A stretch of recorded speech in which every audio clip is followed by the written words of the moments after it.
जी microphone है please यहाँ पे क्वेश्चन आंसर्स के लिए। जी आप क्वेश्चंस जी प्लीज। वो आ गया, माइक आ गया। आप अपना तारुफ कराएंगे, फिर आप जिन साहब से सवाल करना चाह रहे हैं सिर्फ एक सवाल करें और सवाल कीजिएगा प्लीज। जी my name is Naveed Nawaz and my question is for Owen Bennett Jones. Owen, as you know that it is quite usual thing that generals and intelligence agencies give dictation to the courts, to the politicians and to the media. My question to you is that has it ever happened in your country? And if it did, what was the reaction of the respondents? Good question. Or if it did not happen in the past, in case if it happens in the future, what do you predict? What will be the reaction of the media? Thank you very much. And the courts and the political leaders? Thank you. Your question is very Owen. Yeah, quick. And see, answers are important. So you can come here. If I understood you correctly, you were saying, Thank you. How would you react to intelligence official? how would UK journalists react to repression from the state, effectively? I believe we have it in a more subtle form. In Pakistan, it may be quite brutal. It is brutal. Journalists die here. In the UK, government employs literally thousands of people to control what we say. So do commercial companies, in order to get what they want into the newspapers, onto television and into radio. It is the same process. It is government control of what we write. It's just done with less violence. And I have to say, the press is compliant. And I think I stand in awe of Pakistani journalists who resist in the face of violence with more courage and principled determination than many of us manage in the West when we face people trying to control us. Thank you, Oman. I'm sure you at least will be able to make similar speeches in UK. Okay, जी next question please. जी मेरा नाम फारूक तारिक है और मेरा सवाल है सिद्धार्थ साहब से। सिद्धार्थ आपको वेलकम करते हैं पाकिस्तान में, और सवाल है हमारा जो एक साथी इंडिया की जेल में बंद हैं न्यूज़ क्लिक के प्रबीर साहब, उनकी सेहत के बारे में कुछ खबरें आ रही हैं, कुछ आप बता सकेंगे कि उनके केस की मौजूदा सूरत हाल क्या है, और प्रबीर के बारे में जो वहाँ पे न्यूज़ क्लिक के एडिटर थे। Siddharth, you want to come here?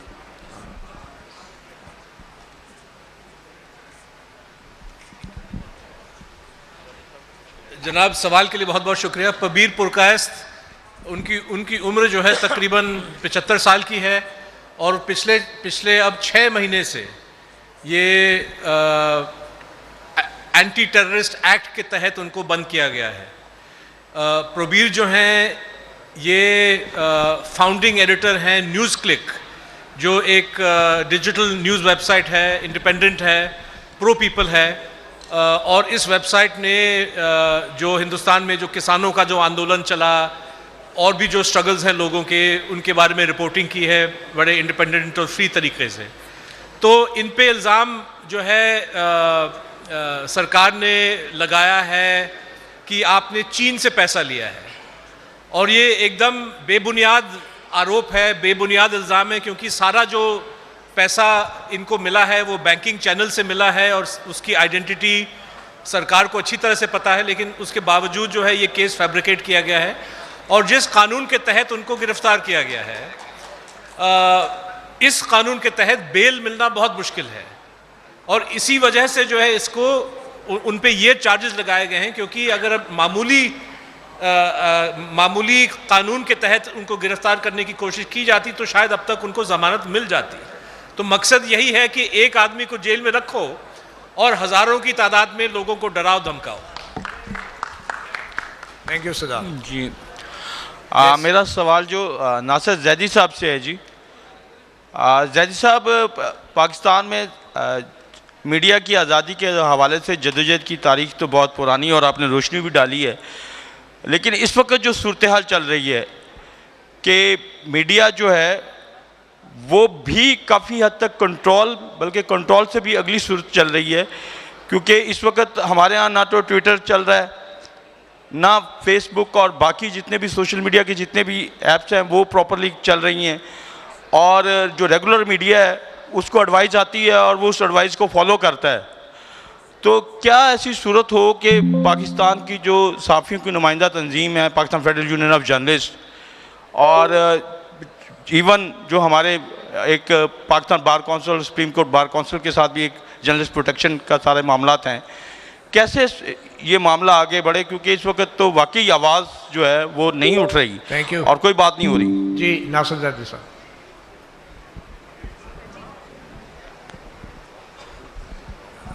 Zahid साहब।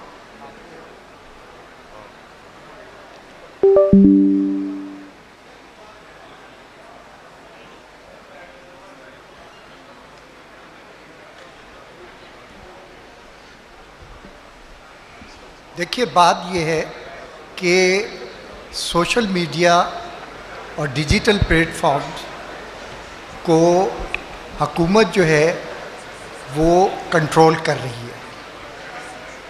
बेशुमार मौक़े ऐसे आए हैं कि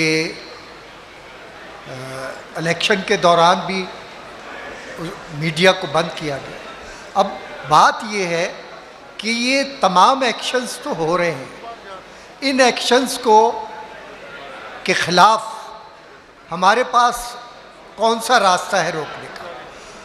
हम पेटिशन में गए, जब एक्स पर पाबंदी लगी हाई कोर्ट में, पहले तो हुकूमत जो है वो तस्लीम करने के लिए तैयार नहीं थी कि एक्स पर पाबंदी हमने लगाई है। फिर उन्होंने कहा कि एजेंसियों की रिपोर्ट पे हमने पाबंदी लगाई है। और साथ ही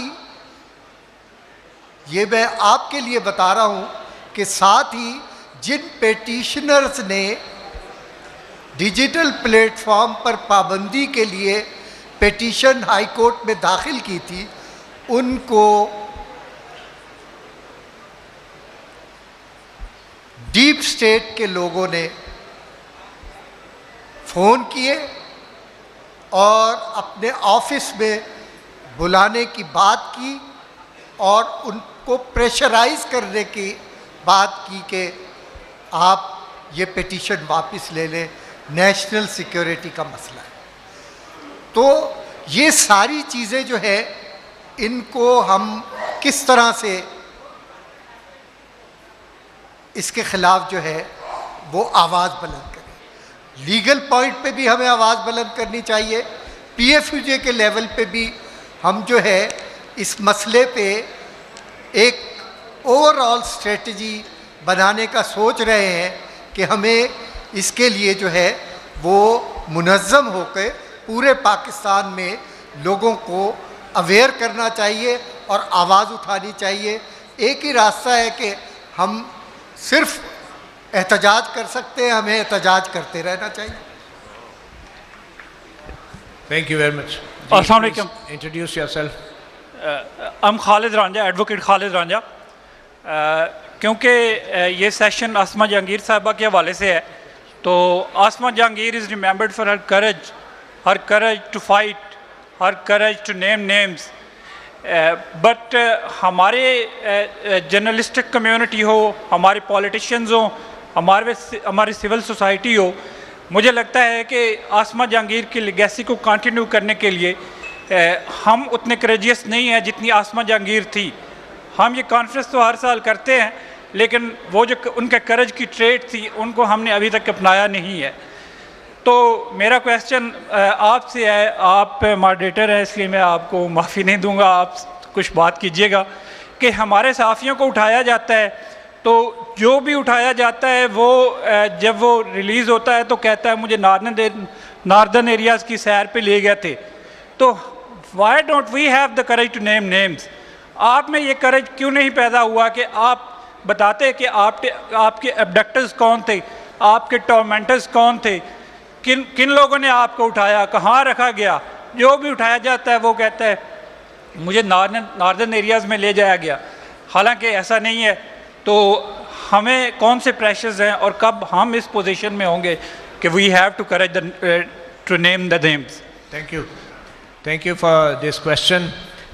ये ज़रूर शुमाली इलाका जात की बात भी हमारे एक साथी ने की थी, मगर मैंने जहाँ तक मेरी अपनी ज़ात का ताल्लुक़ है, immediately when I was recovered और वापस आया तो मैंने एक पूरा वीडियो लॉग भी किया था उसमें, और as a journalist, as a professional journalist मैंने उसमें मुकम्मल बात भी कर दी थी।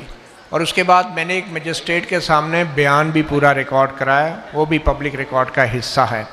और ये सिर्फ उस दिन के वाक़े की बात नहीं है, पिछले 25-26 साल से जो मैं कोर्ट रिपोर्टिंग कर रहा हूँ, सहाफ़त कर रहा हूँ, उस दौरान जितने भी मेरे साथ वाक़यात हुए हैं, उन वाक़यात के अंदर जहाँ जहाँ ISI का जिक्र आया है वहाँ पे बाकायदा उसको मेंशन भी किया, और ये मजिस्ट्रेट के सामने बयान रिकॉर्ड का हिस्सा है। बल्कि सुप्रीम कोर्ट के सामने भी हमने एक समाअत में बाकायदा जनरल बाजवा ने जो एक इंटरव्यू दिया था किसी सहाफ़ी को, शायद मेतला साहब को, उसका भी जिक्र हुआ, और उन्होंने जो बातें जनरल फैज़ के हवाले से की थी उनका भी जिक्र हुआ है। तो नाम तो आ रहे हैं और सबको पता भी है। अब देखना यह है कि हमारी अदलिया जो है वो किस हद तक मामलात को आगे ले जा सकती है। एक जो विक्टिम है उसको जस्टिस मिलना चाहिए, उसको ब्लेम नहीं करना चाहिए। मेरे ख्याल में अब वक्त आ गया है कि विक्टिम ब्लेमिंग को छोड़ के जो परपेट्रेटर हैं उनको आइडेंटिफाई करना चाहिए। और उसमें मैंने जैसे पहले सजेस्ट किया कि जो कोर्ट्स हैं, जो वकला हैं, जो पाकिस्तान बार कौंसिल है, अगर वो जर्नलिस्ट के साथ मिलके एक ऐसा प्लेटफॉर्म दोबारा रिवाइव करती है जैसा कि जर्नलिस्ट डिफेंस काउंसिल था, जर्नलिस्ट डिफेंस कमेटी, तो आई एम श्योर कि ये चीज़ें फिर एग्जैक्टली नाम तक भी जाएंगी। और आपने देखा हामिद मीर साहब पे जो हमला हुआ था उसमें नाम आया था ना, उसमें सारी दुनिया के सामने नाम चला, मगर उस नाम के चलने के बाद क्या हुआ वो भी आपने देख लिया। सुप्रीम कोर्ट के 3 जजेस बैठ गए, जिसमें एक जस्टिस अनवर ज़ईद जमाली थे उस बेंच के हेड, मैं उसमें बतौर विटनेस पेश हुआ, सलीम शहजाद के केस में बतौर विटनेस पेश हुआ। वहाँ पे मैंने क्या कहा, जो सलीम शहजाद की रिपोर्ट है वो भी आप देख लें जो सामने आई, और जो हामिद मीर की जो रिपोर्ट है मुबैना तौर पे वो जो लीक हुई उसमें भी देख लें, मेरा बयान बाकायदा उसमें लिखा हुआ है कि कौन इसमें इन्वॉल्व है। ये बात नहीं है कि नाम कोई नहीं लेता, नाम सब लेते हैं, लेकिन फिर जो हमारे जजेस हजरात हैं मामला वो आगे फिर उससे नहीं चलता। तो बहुत शुक्रिया आपने ये सवाल किया। और next anybody else? Okay, I have a question for Mr. Jones.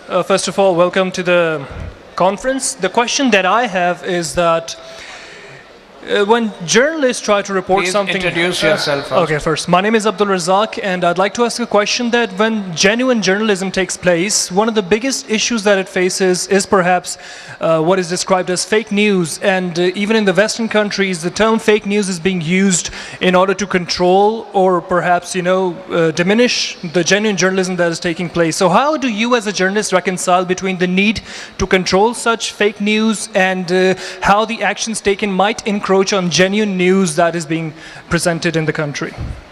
So thank you very Thank much. you. I mean, I think the point I'm trying to make is that I agree with you that there are attempts to control Western journalists. I maybe should have made it clearer. I mean, the press officers, the public relations companies, the spin doctors, the communication strategists. It's a whole industry of people who are trying to ensure that what they want gets into the newspapers and television rather than what an independent journalist may want to get in.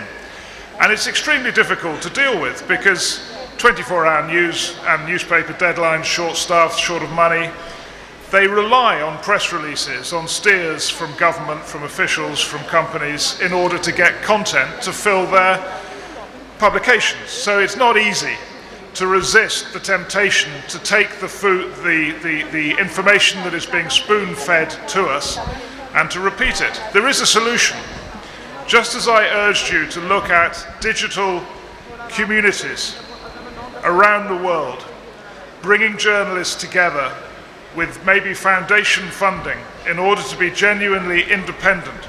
And if you made applications from Pakistan, by the way, to these foundations, you would be very well received, and I've no doubt you would get funds to do this. But similarly, when it comes to independent journalistic output, the solution is there on YouTube, on Substack, on Twitter, on TikTok. Those are the platforms where you can say what you want to say, unmediated by editors, by corporate machines that are, desperately trying to turn out content. I mean, I understand where they're coming from and I can see their difficulties. But as independent journalists, you can now find platforms in order to promote yourself and even get paid on those platforms. So I think that is the future. It's being your own journalist and your own editor. Thank you very much, Owen. So I think we come to conclusion of this session. I thank once again Asma Jahangir Conference Management. Mateen, I want to ask I can see some hand, but is this the last question? I'm sure. Okay. Just one last question, please. Yes. Didi. Can we have the mic? जी, yeah, I have. Thank you, Mateen, आपने जो है वो question का करने का मौका दिया. जुल्करनैन असगर, डिसेबिलिटी राइट्स पे काम करता हूँ और HRCP का मेंबर हूँ. I have one question, Hamid Mir साहब आपसे और जो सिद्धार्थ हैं उनसे भी चले गए. लेकिन मेरा क्वेश्चन जो इम्पोर्टेंट है वो ये है कि देखिए, आप बहुत दफ़ा जो डिजिटल, स्पेशली हम इलेक्ट्रॉनिक मीडिया की बात करते हैं. इलेक्ट्रॉनिक मीडिया जब कोई अवामी मसला होता है उस वक्त वो अवामी मसले को छोड़ के वो फिर नया इशू क्रिएट कर देते हैं, उस पर बात करने लग पड़ते हैं और प्रो पीपल जो है वो रिपोर्टिंग उमूमन जो है वो इग्नोर हो रही होती है. और उसको हम एक क्वेश्चन का पार्ट ये है क्योंकि हम देखते हैं कि वो आवाम की आवाज़ वहाँ नहीं वो आती. दूसरा पार्ट ये है कि जब ट्विटर बैन है, जो सिटीज़न जर्नलिज़म है, अगर आप वो देखें तो वो कितना कंप्रोमाइज़ हो रहा है. तो वो क्योंकि रियल मासेस की आवाज़ तो वहाँ से जा रही होती है. Thank you. Thank you very much. Hamid Mir साहब तो इस वक्त यहाँ मौजूद नहीं हैं, वो जा चुके हैं. But I am sure Arfa, अगर आप कुछ कहना चाहती हैं इस हवाले से. सिटीज़न जर्नल, आप यहाँ आ जाए प्लीज़. सिटीज़न जर्नलिज्म को जो इस वक्त थ्रेट है सोशल मीडिया के ऊपर रिस्ट्रिक्शंस की वजह से,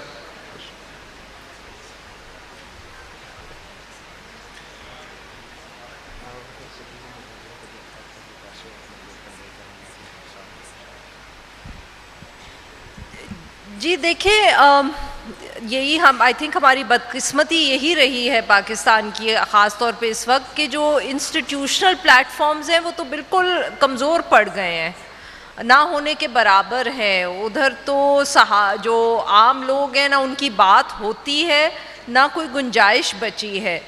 तो उम्मीद तो थोड़ी सी यही थी यहाँ जब मैं आई थी कि शायद हम भी कुछ डिजिटल प्लेटफॉर्म्स जो हैं वो सामने आएंगे, सिटीज़न जर्नलिज़म जो हमारे वीलॉगर्स हैं कर रहे हैं.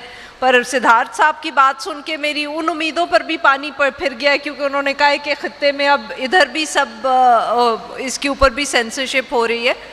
But I think technology is going to be the way forward. को पानी का रास्ता कैसे कितना रोकेगी रियासत. जो भी अब गुंजाइश है या स्पेस है हमारे पास वो सोशल मीडिया पे ही है, उस पे वो कदगने ज़रूर लगाएंगे, कोशिश भी करते रहेंगे. पर जैसे नासिर जैदी साहब की यहाँ प्रेजेंस चैनल जो है वो चल रहा है हुकूमत या रियासत के पैसों लड़ रहे हैं, हम भी यहीं, जब वो रियासत के पैसों पे चलता है तो हम रीडर को या व्यूअर को तो अहमियत ही नहीं देते. उससे तो हम पैसे नहीं कमा रहे, तो हम क्यों क्वालिटी जर्नलिज्म करेंगे. मुझे ये लगता है अखबार में जब हम थे हमें conference management to continue this venture, and this is the only place and only opportunity once a year in Lahore that people like us are able to say things which we may not be able to say throughout the year. So once again a big thanks and a round of applause for Asma Jahangir Conference Management. Thank you very much. The tea is ready and it is fantastic.